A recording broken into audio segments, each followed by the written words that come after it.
So it has started now. So the area that is sacred is where you will capture. Okay, so now, like I said, our folder, let's look for our folder. Our folder is in the external drive. So I'll go to understanding CSS. Now, PNG, I think I downloaded some. These are the things I use in building the website. Then responsive. I talked about other things. This is not the folder. But okay, it's just one of the folders. So this is software. But I now, all the training folder, I now put everything under training breakdown. So we have lecture 1, lecture 2, lecture 3, lecture 4, and lecture 5. This is an optional template which they can also use. Okay, so we'll start from the beginning. Lecture 1. Immediately you enter the class, the first thing is to introduce the topic. The topic is web design and development. Web design and development. So we now say what is really a website. Then I now give a little history. If you have a company, the company opens shop here now, the company can only have access to the local customers that we have around here. So, but if you want to go global, one option is to have an international presence, a web presence, and that is to go online to have a website. So when you have a website, depending on your company name, assuming your company name is GTB, I think you can write with this thing. This thing should be right. I've not used it before. Assuming your company name is GTB, so you can decide to say my company name will be gtb.com. So if you want to register a website, they will give it to the web registrars. They will check if anybody is using that name. If nobody is using that name, they will register it for you. Then the next thing is for you to design and post the website on the internet so that people can have access to it from everywhere in the world. So that's the introduction. So what is really a website? It's a set of related web pages located under a single domain name. Single domain name could be gtb.com. The web pages, the different pages will show you different things that the office is doing. For example, on the web page, on the home page, you want to talk about what the company does, mission statement, all that, and some of the current activities. Then, of course, you can go to contact page, you can go to services, you can go to documentary, different sections that will make up the website. So, example of a domain name is www.google.com. Now, google.com has a public IP address, which is this. Now, how did we get that? You open to a system that is connected to the internet and type ping www.google.com. The system will ping it. So what it does is it sends physical connectivity from your system straight through the internet to the Google server and returns it back and tells you this is the IP address that it's using. So if you go to the browser and type 172.217.0.132, you will end up seeing that it will open to Google. So what has happened? What has happened is that there's a services which is called DNS that maps this domain name to IP addresses. Domain names are the human-friendly names, while IP addresses, the public IPs, are the ones that are given to us whenever we create for domain name. This is the part, the address that the system uses to know the direction towards the server that they are looking for. So if there was no domain name, we would have been putting numbers. If somebody would have asked you, okay, can you name some website that you know? We would have been saying something like 2.4.5.6, 7.10.20, which of course doesn't it will be very confusing. So that was why we had the concept of domain name was formed. And the DNS resolves the domain name to IP addresses every time we type it. So once you're through with that, then you move on. So that's what the DNS. So the DNS maps IP addresses to domain name or domain names to IP addresses. The other way. So the next thing is there are two confusing words. What is really the difference between design and website? The topic says web design and development. Now, one thing you need to know here is that the design part is just like someone who wants to build a house. When you want to build a house, you don't just go and start putting blocks and start building a house from nowhere. You need to design what is called a model, a conceptual model of what the site will be. How will this house look like? Is it going to be a bungalow? Is it going to be a duplex? How many rooms will be downstairs? How many rooms will be upstairs? How many toilets will I? Where will the sockaway be? So you can use an application like AutoCAD or computer aided design to build a model, design a model of how the house will look like. So that is what is really called designing, that conceptual model, that conceptual idea that you are trying to formulate of what you want to do. is what is called a design. Then when you now go to actually implement it, you understand? Maybe in the case of building house, you start digging the ground, buying floor, making your foundation, then you are developing your property. So coming to the computer world, when we say we are developing, when you use something like codes, yeah, start using the codes to start building what will eventually become your website in this case. In this case, the code we will use will be HTML and CSS. That's what we're going to use to build our website. So that's the difference between the two of them. So the developer has uses graphics to create the design part is to use graphics or any application software to design a model of how what you want to achieve will look like, while the development is the actual building of the thing using raw materials and codes. So what are there are 7 stages that you need to go through towards building your website. Now, like I said, this presentation should be done gently. You just be talking gently. Then maybe in between you can ask your questions. Then, now, before you can design a website, you need to go through 7 stages. Now, this may not be all about it. The situation may differ in different cases, but this is like the standard 7 stages that you need to go. One is if someone calls you or your establishment wants you to design a website for them, you need to understand the goal for that website. Different websites may be serving different functions. You understand? For example, if you have an office could have different departments. An office may have, for example, maybe as you are talking, you may be having a National Center for Women Development in mind, but you don't need to mention National Center for Women. So you can say an office, take for instance an office that has a training department and they do vocational training. They also have another office that does ICT, and they have a maintenance unit, administrative unit, and all that. So the office may decide to have a website for different activities. They may almost also decide to have one single environment that will project the whole thing. It depends on what you're really trying to aim at, what you're trying to achieve. So, for example, it's important that right from the beginning we understand what the goal of the whole site will be. If it's targeted to a particular department, maybe maintenance, then we have to understand what that whole concept will be all about. So you need to understand the goal of what the website is meant to realize. The next thing is to understand the scope. The scope is to what extent do you want this to go? You understand? How far do you want it to go? For example, if you pick up a department, the department may have different sections, different activities that goes in there. So even if you are focusing on maybe training alone, training may have cosmetology, it may have vocational this, it may have this, may have this. So you may want to capture information about different activities going on there. So we need to understand the scope right from the beginning, because that will determine how wide. So scope basically talks about how wide the thing should go, how wide or how far you should go in the process of doing your design. The sitemap and wiretap creation, basically this is like designing on paper. You understand? This is the designing part. You can say it's the designing part of the website.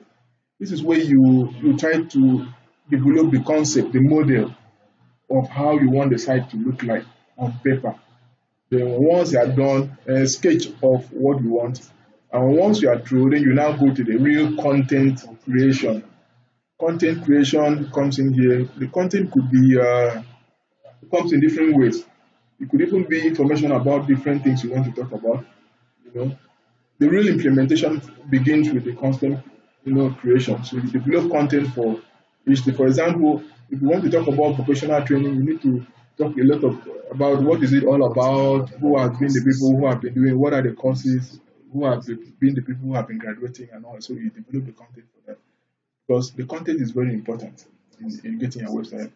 Then once you do that, the visual element basically talks about the look and feel of that website in terms of color. If somebody, and also outlook generally, if somebody looks at the site, how do you want to build a site that is catchy, a site that is appealing to the eye. So you have to be very careful. It shouldn't be a color riot. You can just choose your color. Every establishment has color. Then you can talk about navy. Navy has their color. You have navy blue. you know. So maybe white. So every organization you cannot go and start using. You now cite an example. You can't go and start using yellow and red for navy. You will be totally out of it. You know, you mentioned some places with their distinct color. Or if you are doing a federal government website, normally it should be green. You should have that green, white, green kind of combination. You understand? Even if other color comes in, you minimize those ones, but amplify it. Because there's a possibility that you may have pictures that may not always be that exact color of the service, but you try to minimize it.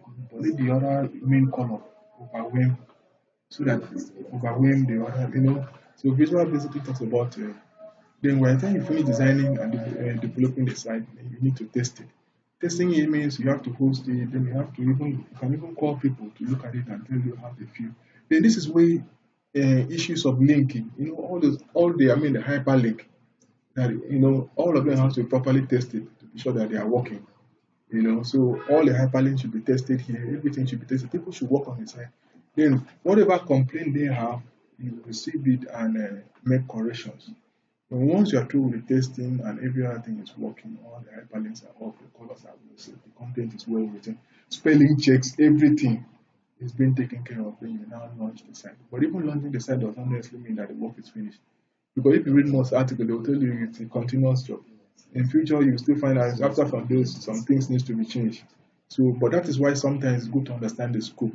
Now, you now mentioned this. One reason why a lot of web designers run away from website is you will discover that sometimes the customer, they will be changing their mind from time to time. They can tell you do ABC. When you do ABC and launch, they now maybe towards the launching part, they now discover no, maybe you should add CD and remove A. So you can be running up and down. At the end of the day, it may not be good for you. So that's why it's good to understand the scope. If the man wants additional thing, then you can negotiate, let them add a little thing to you and all that. So the literature explains those things. So we can read more to get the information. I won't go through all this, you understand? But that is the concept. So just go through it and have additional information. So that's for the first class. So I'm saving this. So once, not necessarily the first class, depending on the time. By the time you finish, then you can start two. So now two has introduction to HTML. Now, under HTML, the title is still there, and there are a total of 19 topics here, and their page numbers are there. I did all this throughout last night, even up to this morning. So everything has been captured here.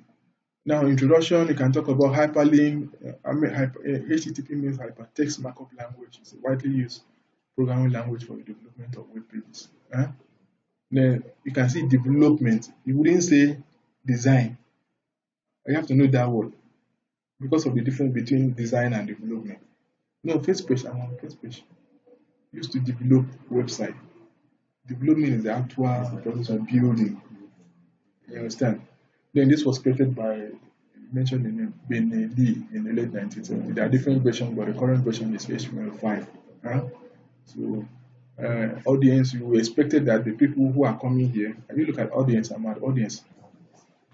So the people who are coming here should have some basic knowledge of programming or web development. But when you don't have, well, there's no problem. Just have interest and learn.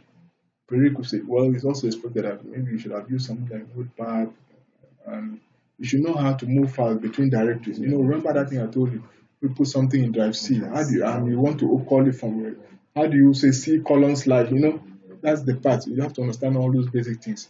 Then you should be able to navigate different directories. You should be able to type content, that is type on the file, and you should know the different picture format. This is not the place to. It's too early. We have a section for pictures, for images, so you can just leave it for now. So you can just say, as we get on, we'll teach you more about the different picture images. So overview. HTML refers to the way in which web pages are linked together. Thus, link available on web pages are called hyperlink. Different pages are linked together. That's what the hyperlink. Oh, okay, this hypertext. Hypertext markup language is the most programming language for building website. Hypertext talks about the linking of different web pages together.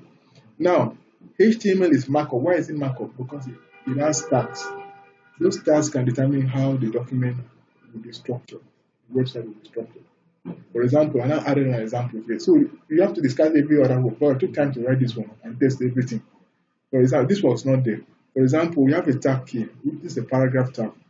eh, and now this a paragraph, you have a statement there. So what it simply means that this will be present this in a different paragraph. So if it's bold, or you can even try to show them bold, italics and all that, it will come. So that is why it's called a markup language. The markup simply means that the HTML uses tags. So you have to underline the word tags that tells the operating system how to the web page should be structured. So just get that. Markup has to do with tags, and tags has to do with how the thing will be structured. Now, example is what I've just showed you. If you use a paragraph tag, it talks about whatever you have there will be in a paragraph. If you use a bold tag, whatever you have there will be in a bold tag. If you use italics, whatever you put as your tag will now work. That's why it's called a markup language. So the markup has to do with tag. Okay. Then hypertext has to do with the linking of different pages together so that one can navigate their way around. So hypertext markup language. So you can break those two into two. Hypertext markup language. Hypertext talks about how documents are linked together so that information can easily be accessed. And markup has to do with the tags that determine how the document will be structured. That's what it is. Alright, so having said that, I'm moving down. You're still recording all what I'm saying. So the basic structure of HTML, you notice again, what I tried to do was to highlight on the major words so that you don't read everything on the page. You can just, eyes could just be pointed to where that's like the main emphasis. Basic structure, you start with HTML. No, the first one is document declaration tag. Then HTML will end. Then under HTML, you have the header, so you can look at the human being. If you have the head face, then whatever you want to show from the head will come here. Normally, title comes in here, all those metadata comes in under the head. Then the head closes, then the body opens. Whatever will appear on the website will be in the body. Then the body closes everything. So open HTML opens and closes. So this is how it will be. So in the simplest form, this is how it is. You use the greater than, less than sign, exclamation sign, doc type, HTML. HTML. Head title comes in, head close, body opens. Then here you can put in something. The H1 there has to do with the sizing of the text. Then this goes to the paragraph, then the body close and HTML. So if you run this, for instance, if they copy and run, this is what they will find. They end up finding, let's say, if I what they will find, what they're supposed to find is this is heading, document content only. Do you have that here? No, that's not what it's showing here. Okay, yes, is correct. Okay, I thought this was linked to. I was even confused. Maybe we should move this one down a little, so that one will not think that it's one document. So I'll just put a small line there to differentiate this from this.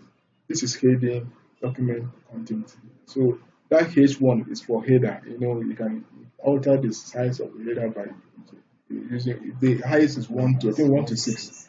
1 to 6. So 1 is the biggest. Then the other one, explanation of HTML tags. Let's see what those tags are.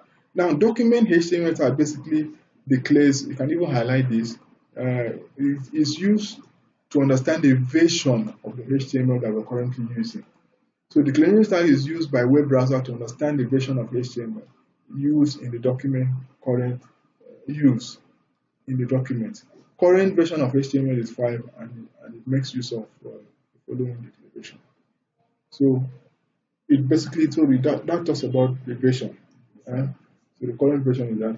Then HTML is the opening tag for HTML, telling the system that you want to build HTML codes. Head comes in between. This is under head, you can have title, you can have links, you can have metadata. Then title closes, that title comes in, then body comes in, body opens, then you have the heading, then you have paragraph, then of course you have their closing tags. So to learn more about this, we need to understand the codes, and that's what we'll do as we're getting on. So to learn HTML, you need to understand the various tags. So we'll just be a bit Then the HTML tag. This one talks about HTML tags. So here the tags are being explained step by step. The heading tag is the one we just talked about. Uh, so here it shows the different dimension of the heading tag from 1 to 6. You can see here that the highest is 1 and the lowest is 6. Paragraph start with P and ends with P. It means that those text will be in each paragraph. Breaking line, you may want to, like the horizontal line HR or no BR. This is breaking line now. Breaking line, you may want to break a line and move to the next line, a line of text. So you just introduce that. So what you do, you just break the line and continue start. So they can run the code. All these codes have been tested. Then centering content. You can center a content. Maybe you want the center thing to be in the middle. So you just use the center open and close tags, and that will do the job for you. The horizontal line, in case maybe you want to draw a line to separate one paragraph from the other paragraph. I'm on page 10. Huh? I'm on page 10. Horizontal line. So you can draw, you just use A sharp. But you notice something. The breaking line, horizontal line are called void elements. What that means is that they don't have opening and closing tags. You understand? But another thing to note about them is that when you write HR, there's a space before you do this, or else the system will be wrong. I think that's the same thing for breaking. If you go to breaking, BR is the same thing to BR, there's a space before slash the close.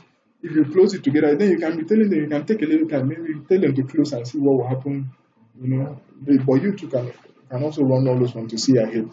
Most browsers may have issues in understanding it if you don't follow that conclusion. So that's how it is. So the horizontal line draws horizontal line there. Then preserve formatting. Preserve formatting, basically this is used, for example, if you have a mathematical equation on page 11, you know the way we write some formulas in math. So you don't want that formula changed. So you have to use preserve format. So just put PRE, then close it with PRE. Then it will print it exactly the way you've written it. Or else it will scatter it. So here, there's even an exercise. Try to run it without it. Now look at it. I'm on page. I did that too. If you run it without it, you see the result that will come out. No, go down, go down.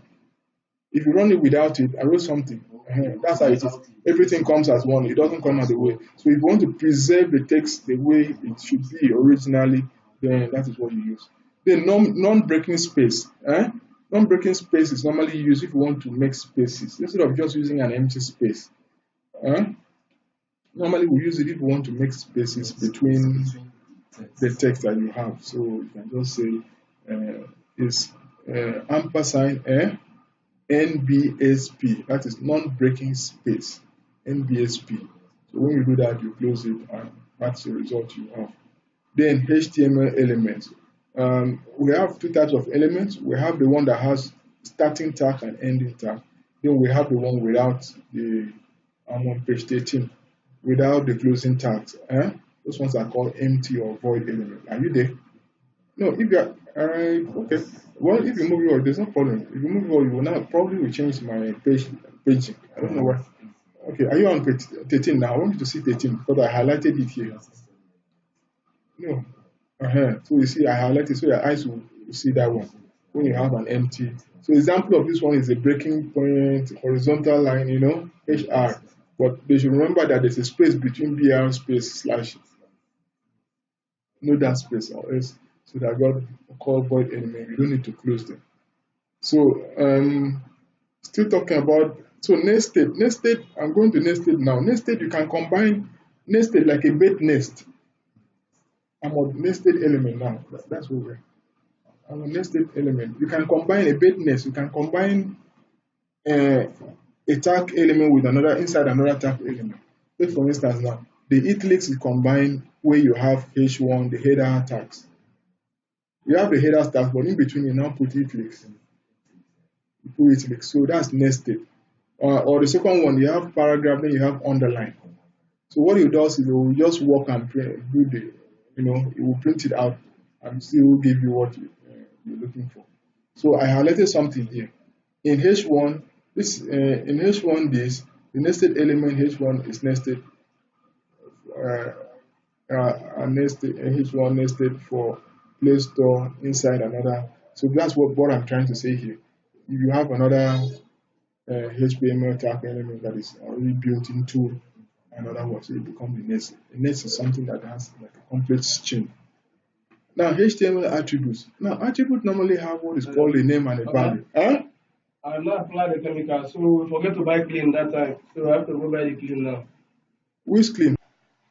Okay, so and now when you talk about HTML attributes, it's different from HTML elements. Now the elements are those tags, right? Paragraph, all those ones. So attribute has something. Attribute is a combination of the element plus another special, and that's why it's called attribute, a special character. For example, you have inside you have name and value, which is introduced. The name is a property you want to set. For example, the paragraph P element in the example carries an attribute called align, which you can use to indicate the alignment of paragraph. So look at this example. Let's look at the example. So you have the element itself. So you have to differentiate the two. Whenever we say element, your mind should go to the normal, those tags. Paragraph, italics, underline, and all. But when you have these elements have their attribute, that means they can have additional feature. For example, when you say paragraph, inside it you could introduce something. I want this thing to align left. Then you now specify the text. You can see it. Instead of just saying P, and P could be anywhere.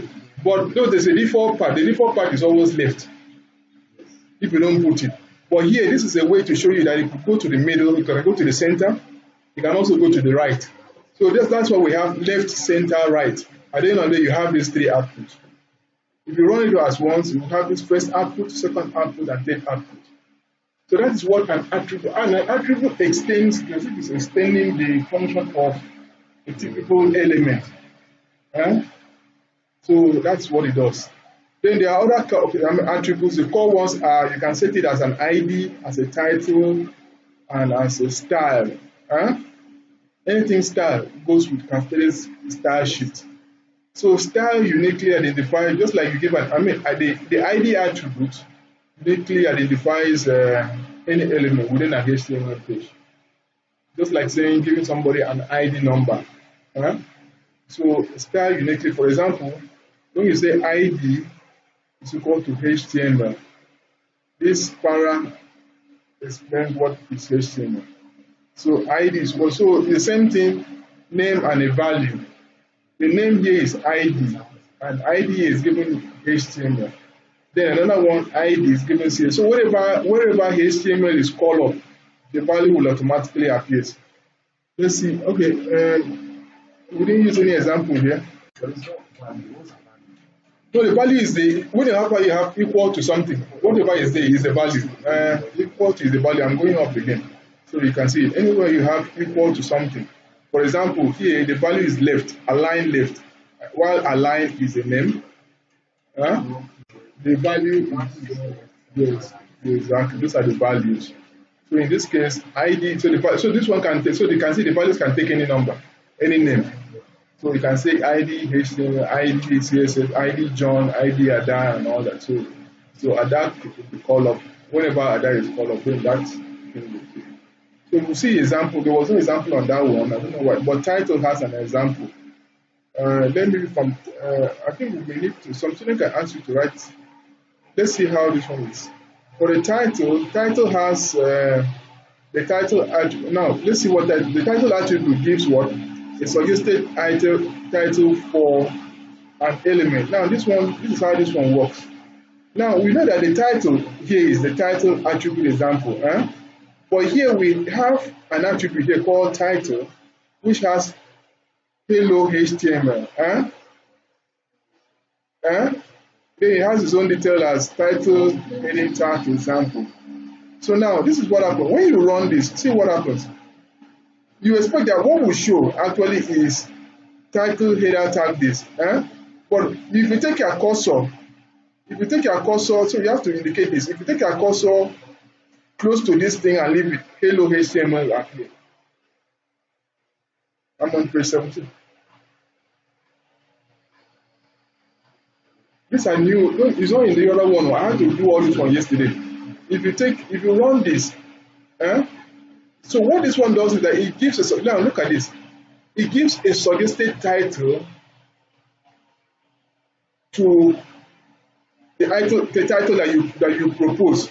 The suggested title comes out as a tooltip. Tooltip is like a pop-up. You know how you have a pop-up message that just appears.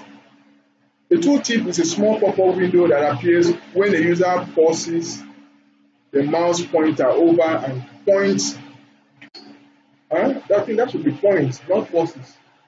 Points the I think it should be pause. Point the mouse pointer or pauses. I don't know whether that is expensive, but if you take your mouse to it, no, this. If you take your mouse to it, then that message will appear. So what it does basically is don't forget what I said. It gives a suggested title, and that suggested title is the value that you define here as title. And that only comes when you take your cursor to the word, and that will come out. That's how it does.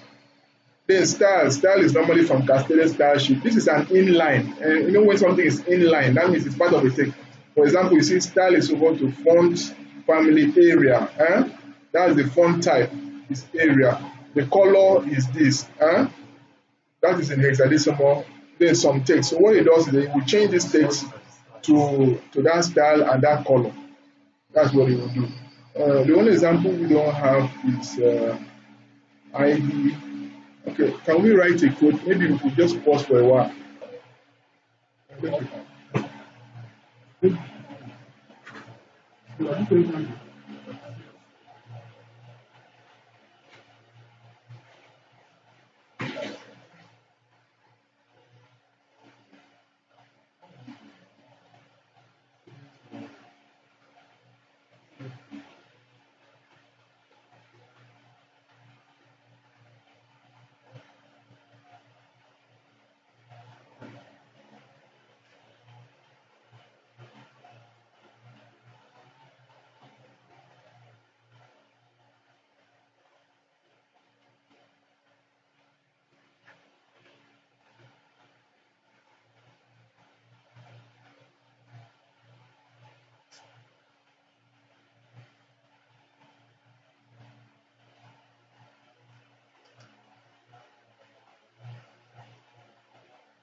So this is divided into three sections. You can see the design. The div, look, always look at where the div starts and where it stops.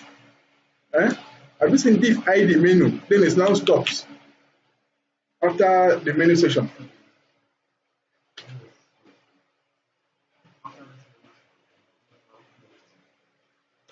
So it opens here and closes here. That is one section. It opens here under content and now stops under content somewhere. So this is two sections now. So this is the home side and this is the content side. So all this one comes under another section. One section, second section. Eh? That's the beginning of the website. Now you notice that this section has ID for content. Eh? Then under content, we have align left. So you can also say align center if you like. Then background color is white. That's why it's white. Then you now have content article. That's like a heading. Then you have content page goes here. Then you stop the division. So you can even give the student the experiment. Do, design this thing to design, have the one we did. Header, this. They can follow this format. So the head will start and stop. The menu section will start and stop. They can follow the same format on how to build the menu section. But look at align middle. You can say middle or center. Eh? Change that middle to center and see. I would rather prefer to use center. The center is common.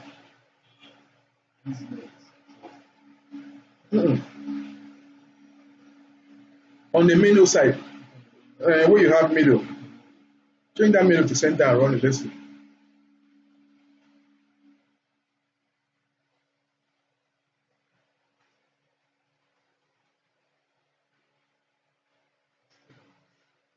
So what is most common is center.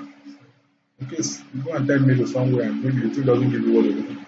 So you can tell students, okay, do the one for header, so that things like that. You understand how this is built. Then do you know why? You know why it's blue? Because it is hyperlinked. But have you seen the lines that are dividing it? There's a marked line there. These are the lines that we are putting here. Huh? Look at this thing now. This thing that I put just to separate the three of them. Huh? On this single line here is what divides it. Then this hyperlink is the one that makes it everything comes out as one line. You understand? So it comes out as one line. So that's something you need to know. So now, but somebody can say, you know that if you take off this, if you take off ID menu, except maybe for a name, if you just div and div close, it will still work.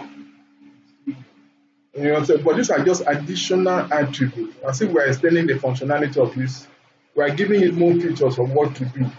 That's why we're saying that. So that's a simple one. But this will they will begin to see how the website is built. So span is just an inline thing. And so when it comes to span, the keyword should be inline. You have to underline inline. That means it's part of the line of an element. So we just add it there. For example, so the keyword is an inline element. So, for example, look at this one. I'm just going straight to the command. Paragraph says this is an example of span style is equal to color. Span then opens. Then you now use style is equal to color green as an attribute. Huh? Span tag then close the span. And the span style, another one again. We now do this for div tag, then span along. So when you do that, this is what will happen. This one changes and this one changes. So basically, so I think we can make a space here so that people will not confuse this for the result. So this is an example of span tag and the div tag. So what it does, it colors this one green, colors the other one red. So you just apply it on. This is one line. They are all in one paragraph because the paragraph starts and closes. So you just apply it along as the thing is going. That's how it is. So phrase tag. We also have the phrase tag. What is phrase tag? You can emphasize. I won't waste time here. You can emphasize on the word. When you emphasize, you turn it to an italics. use em in between. For example, if normal word, then you use em close, emphasize, to change, to make a word more visible. Then mark text. You can mark a text. The mark text, you can mark a text. This one is marked with yellow. Uh, the following word has been marked with yellow. So yellow changes that to yellow. So, but the question is, where did the yellow color come from?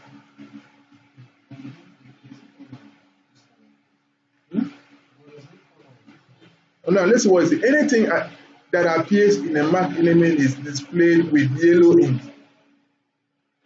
Look at the explanation. So you have to highlight and anything that appears in mark. Where are you? I'm on page 26. I'm on mark text. You have to highlight those words. Anything that appears, I've just highlighted mine. Anything that appears within mark to mark close must come out in yellow ink. So you don't even need to color it.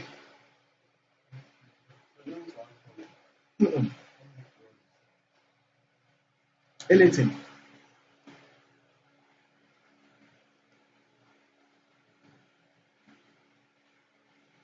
So we also have the strong text. Strong text is to maybe make it bold. Huh? Then text abbreviation. You can abbreviate all the ones just left it. You can abbreviate this to this. Huh? So we just what abbreviation is. The meta tags.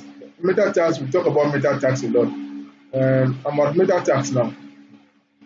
Important information about the website comes under meta tags. Things like the author, the keywords, all those things comes under meta tags. And meta tags come within the header. You can see it. You put it within the header. So even the refresh time, how long should this site be built? You can even redirect the site. Remember that thing that happened that time? You can redirect the site to another site using, so all those things come under meta. So look at the meta example. Meta name, keywords, you mention the keyword. Content, you mention what it is. Like that. So that comes under meta. Meta comes directly below, if you like, the title, the tag. Information on the title tag. So you print out what you have. But the main thing about meta is that it is for the web browsers, it's for the search engines to capture information about the site. Cookies. What cookies does is it's like a history. When you go to sites, history is built. So cookies build information about sites that you visit frequently, so that next time you could easily use this information to take you there. So document description, you can also describe the document. Document revision. Okay, these are still part of the meta. You can use a part of the meta to describe the document. Have you seen it?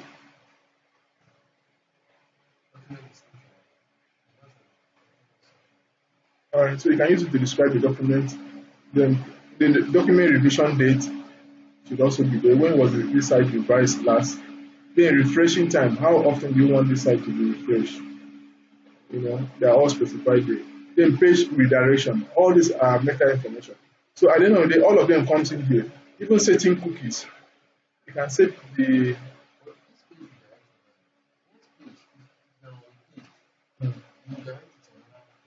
in Preparatory, you look at it there now. Look at it. Let's see where it's used. Where is the direction? If you open a page, you can direct it to another page. And the path is there. Just try it. Just copy it and paste. See whether you will open to that tutorial. I think tutorial something. It says you should refresh and the content. Refresh the content every 5 seconds. Then you should redirect us to tutorialpoint.com. Let's see whatever. It's not going. Just showing hello. Look, it has changed now. Mine has changed. After 5 seconds, it changes. Look at it here now. After 5 seconds, it changes. So you have to write notes on that. Look at the time, 5 seconds. If you open it and wait for after 5 seconds, it changes to the site that you put here, tutorialpoint.com. Look at now, it changes to tutorialpoint. If you want to go to change to go to CCN or maybe CNN, just come here and type CNN. This I think this is very important for the student. CNN.com. Then you save it. Then you now say file launch. So I'm waiting for mine to go to CNN. That's change to CNN. You know, you open. You open to that site. That's the public website. The public domain. So that's very important. So you have to write that after 5 seconds it changes to this. It will refresh and refreshes every 5 seconds and it will be redirected to the page that you have there. So cookies, you can also use to explain what cookies. Cookies are data stored in small text file on your computer and it's exchanged between web browser and web server to keep track of various information based on the web application needs, the sites, places that you go often. So normally you are supposed to be clearing up your cookies so that essential security information should not be disclosed. So those are the examples. You can check your cookies there. Content, user ID is what to. So I think that cookies, you have to also set the expiry date. You may choose to remove the cookie. I don't know. Author name, you can also mention. So these are all the things you can set under metadata. Okay, we're leaving the comments. We've already talked about comments. See comments. You have to note here. Comments for HTML is different from comments for CSS. The way comment is set. Now for HTML, have you seen it? Are you at comment? You can see where it starts and how it ends. Even if you have multi-line, the same thing. It starts here and ends there. Now, there is no space. You have to be careful about that. And don't also forget that it is recommended that all codes should be in small letters. As much as possible, all the codes should be in small letters. Even though it's not cases, big cases, I think the case I read some codes may be cases, but it's advisable that all be in small letters. So the space, look at that comment, there's no space between them. C, not C, greater than sign, exclamation sign, then dash dash. The same thing ends with dash dash, closing exclamation sign. So a comment is normally used by the user, by you to display. So you can be working on a complex code. So you may want to explain what each line is. They are not executable codes. No. Comments that you make is to explain each line of the code. They will not be executed when you are running the program. So that in future you understand what each line is. For example, look at this one. Look at this example. Valid comment example. Then you come here. This is the valid comment. It will not be executable. So it's a comment. It will not be executed. What would the comment use? Document goes here. So this is under a comment. It's a comment. It will not be executed. So only document goes here. So be mindful of the space. That's why I say this is because the space between the lever and bracket. So but following line is not a valid comment. I will not be. So the line under is not a valid because this is not a comment. Have you seen it? This one is not a comment because it's a space. So if you run it, it will show.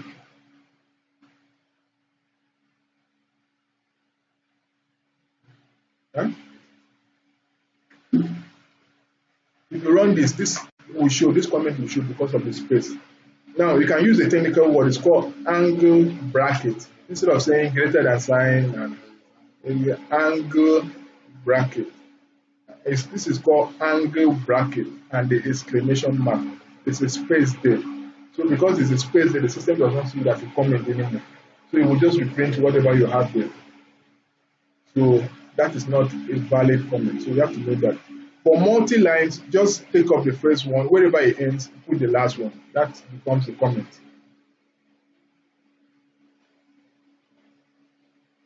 Is that clear? The HTML images. Images is very important. When you have images, how do you bring images up to? You can create a link to images. Now this is what you need to notice is that multi-lines. The other ones are comments. Comments are not executing. Why is this now? Comments are not executing. You can't execute them. Comment is meant to teach you something. You open it and exclamation sign dash dash and write anything you want to write. Then you end it dash dash. That's this is they are comments. They are not executed. Anything other thing you put maybe in is what will be executed. These are comments. But if you make a space here, if instead of making you made a space before the exclamation, the system will pick all of them. Because comment is meant to help you. For example, if you see now when we building a website, I mean I wrote a lot of comments. You can run the code, it won't disturb anything. Because they are comments. Comments are not, you have to write it, they are not executable codes. They don't execute them. It's meant to help you understand this line of the page. When you are making the codes that are very complex, it's about something that you write comments. Anytime you look at it again, you know what they are. That is not comments. They are not executable codes. So that's what comments are. Okay, so we're going to images. Now, images you can have different kinds. This is where you will now link to, possibly link to the PNG and JPEG and the other one, GIF. Now, images are very important. They beautify your website. You can insert images. So the tag is ing. It has a closing and ending tab.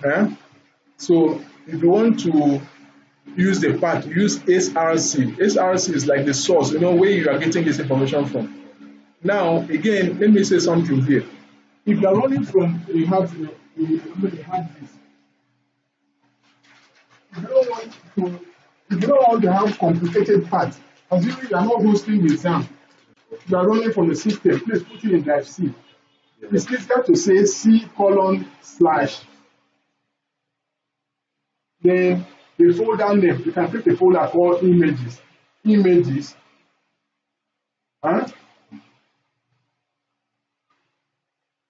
Is that how it is?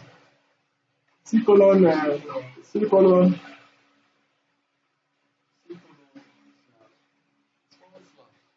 It's forward slash.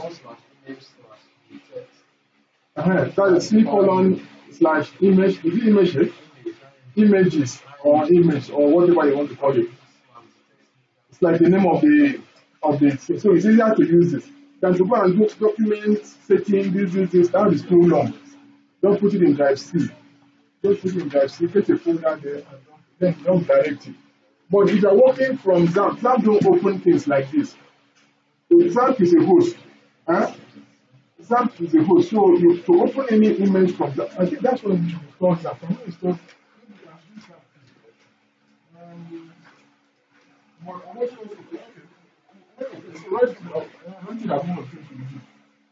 I'll show you how XAMPP works. So XAMPP, you see XAMPP open as /HTML/images/ while the other one so what I did here was to paste the two parts to you. I think here there was a place I pasted for if you are using from Windows and from system.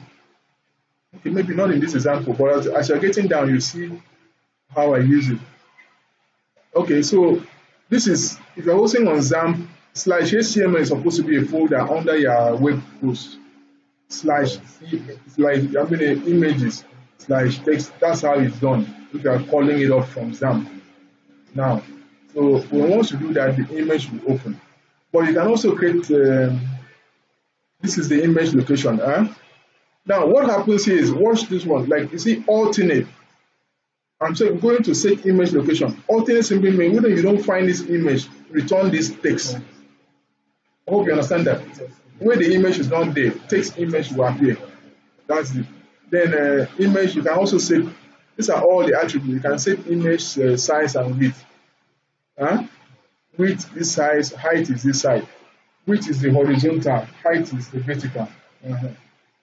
So that will tell you the size. Then you can put a border around it. When you say border 0, nothing will appear. But you say border 1, so the higher the border, the thicker. I couldn't capture, I didn't know how to make it thick. The thicker the outline will become. I was meant to run this code, but because I didn't have this picture, so what I just did was to draw a line around it. But in the real sense, if you are saying border 3, for this size, maybe we change it to 1. This size should be around border 1.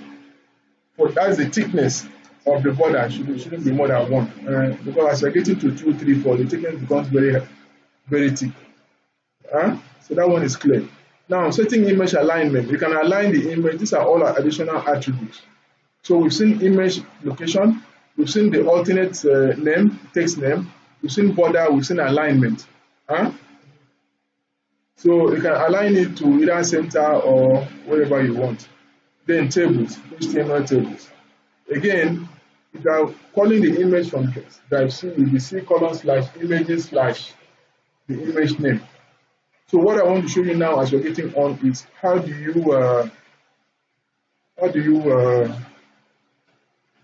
call up the image when it's on the exam. Okay, table. Let's not waste a lot of time. The table is divided into, we've already done this, row and columns. So the format is table. Then the next thing is TR, row. What do you want to put on your row? Then that row will close. Then TR opens again if there's another row. Then you close the table. So the format is table.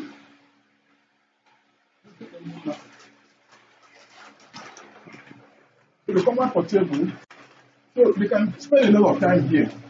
The format is table, table opens, table close. But you should draw what you want first. For example, if you have a table like this,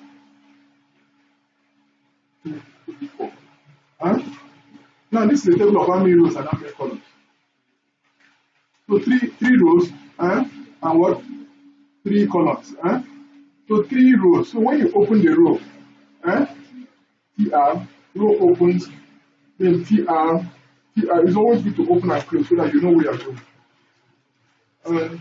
So table opens, table close, everything comes in here. We can expand this. We can add attributes, but we're just taking the simplest case first.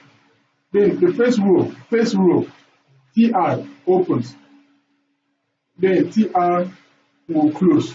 But this TR has how many data? 3. So you say TD opens, TD close. You can put one there. TD opens, TD close. TD opens, TD close. We will just put 1, 2, 3 here. We will automatically create this and put it.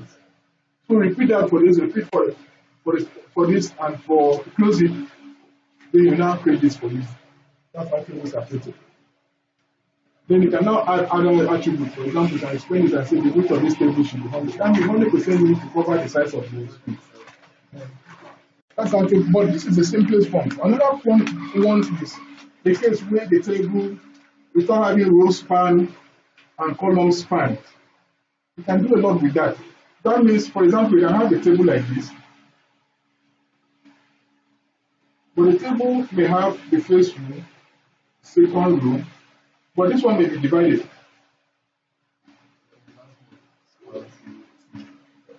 So there's a row span which is equal to 2. That means, no, there's a column span which is 2. Column span which is 2.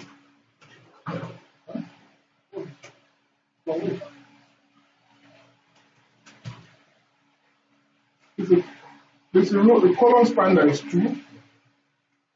This is normal row, and TD. There's a column span here, which is 2. Column, that means spanning through two columns. But what happens now? How do we get the row span? Row span is a case where you have you have something like this.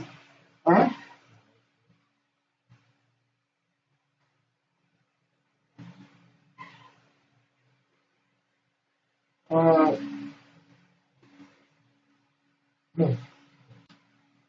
Maybe there was supposed to be one here. That is 1, 2, 3. Are we saying the same thing? The same as this one.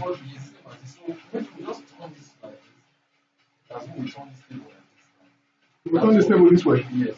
So we turn it this way. What are we going to have? We have something like this. We still have 1, 2, 3. Something like this. Is that what we have? Keep it on it.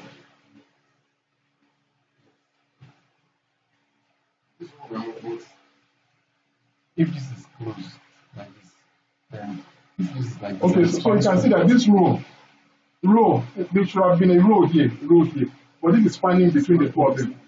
This one too is spanning between. So that's no span. So that's how it is. So just change that. So you can spend time there. Like you said, you create something, you can to work out. You can draw. If I'm in the class, I will draw a table and say write the HTML on this. So that is it. So this one now fill up this. Then we can introduce the TH. That's the heading. The heading just fill up one of the rows there. Then sales padding and sales spacing. Sales spacing is the same thing as we have from the content of the page.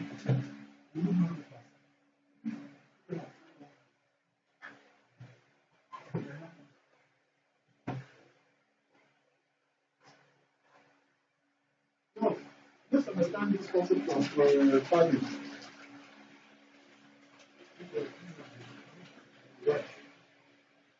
This is how it is. You have something like this. Then you have, this is the content. This is the real content. But between this content, there's a border here.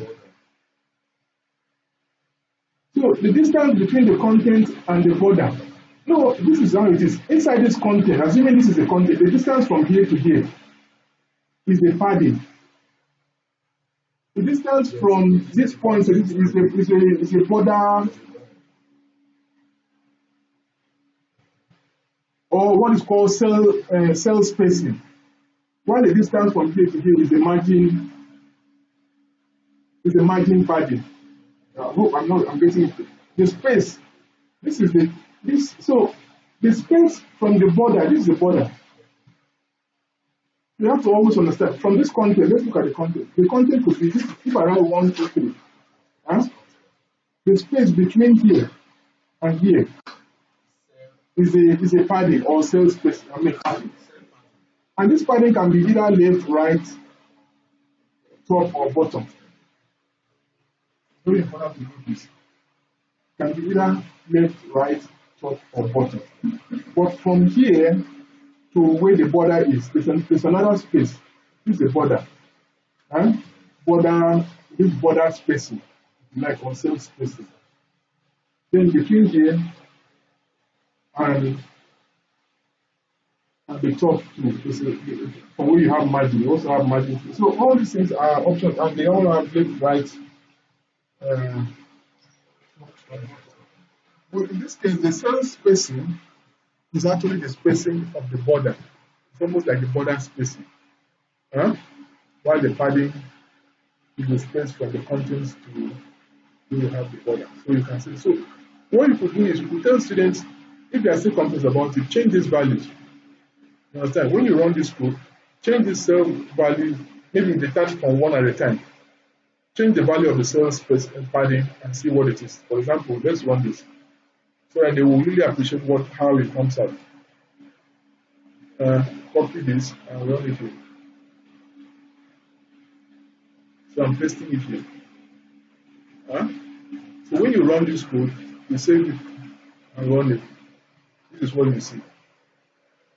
This is what you see. So now, you say, okay, let's to confirm, change the cell padding to 50. Or you tell him, if I change the cell padding to 50, what do you think will happen? Then he will start chop and chop and chop. Then you're not thinking, let's see what will happen. So when you put it at 50 and save and run, what you notice is that the distance between this and the content and the border is the spacing that you just changed. Okay, now let's see the other one. So you've seen that one, so you return that one back to 5, then change the cell spacing. The cell spacing now will be the distance between the border to the margin. Maybe this one change to 50. So don't tell them they are not supposed to memorize anything. I mean, they should just taste it, run it. It's garbage in garbage. You run it, and you will see the difference. You can see the distance from here to the margin. Uh, the distance from here to the border, rather, the border spacing. So, 50. This 50 for cell spacing. So this is the border spacing, or what we call the cell spacing. Let me see the names here. This person, the one on the one on CSS really explains the concept. So I'm going to understanding CSS, which is 3.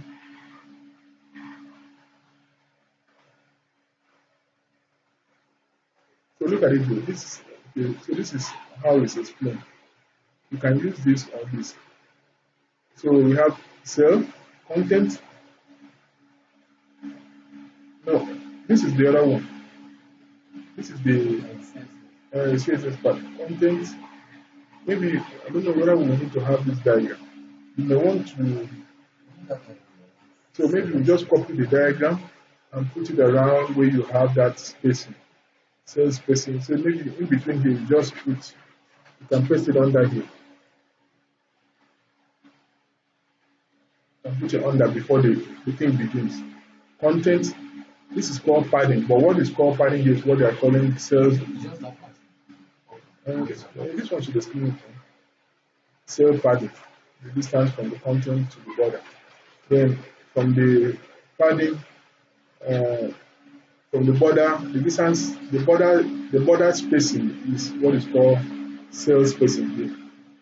So you have to link it up. The padding here is what is called.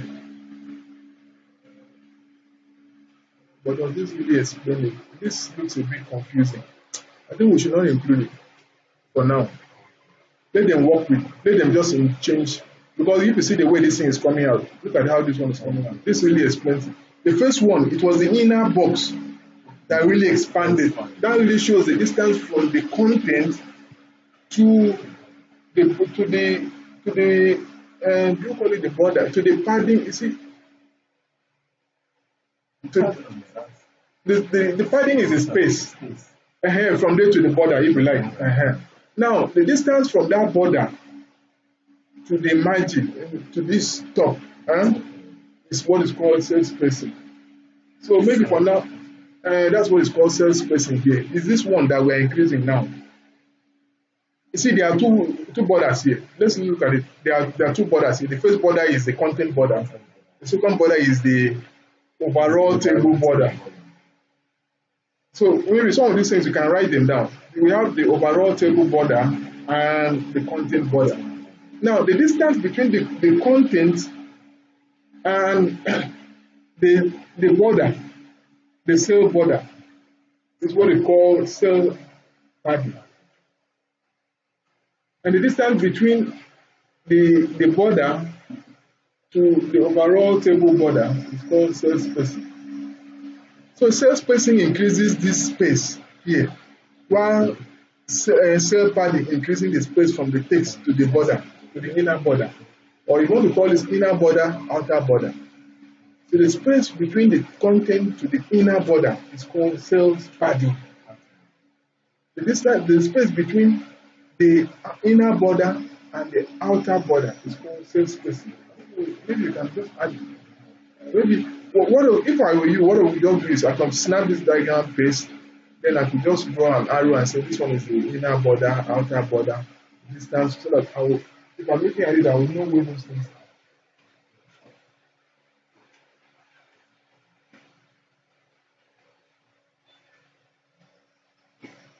are. Open. Open.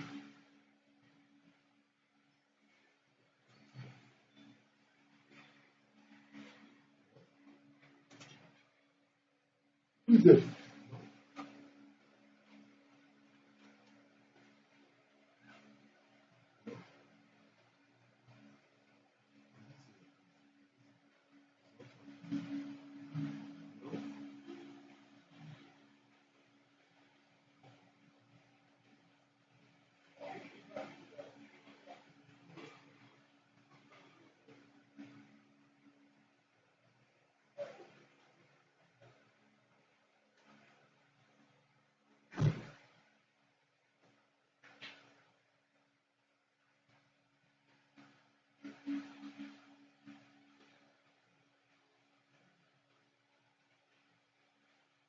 Let's start this video. Then we can do the part. Okay, what I just said there, I think it's recorded. Let's stop it. Then we'll do another one.